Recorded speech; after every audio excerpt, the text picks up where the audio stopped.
In this video, I'm going to show you how to add a bank account in QuickBooks Online. So to do this, you have two options. The first one is to go to All Apps over here on the left, then hover over Accounting and click on Bank Transactions.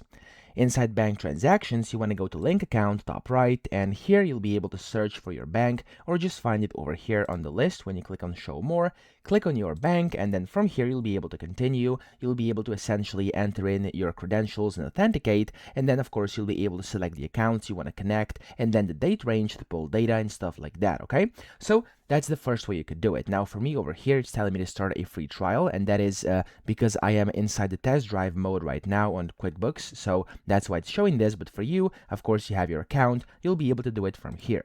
Then the second way is going to be a bit more manual, and this is the manual entry option.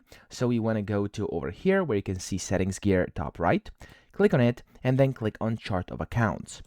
When you do so, you'll be able to click New Account, top right, and that way you can add a new bank account by essentially typing in its name. So I'm going to do, for example, test. Account is going to be Asset Bank, and then, of course, here you can select detail type, stuff like this, opening balance, and then click on the Save button, and that's going to add a bank account as well. So those are the options you have. I hope this video helped you out. If it did, please subscribe to the channel and help me out as well.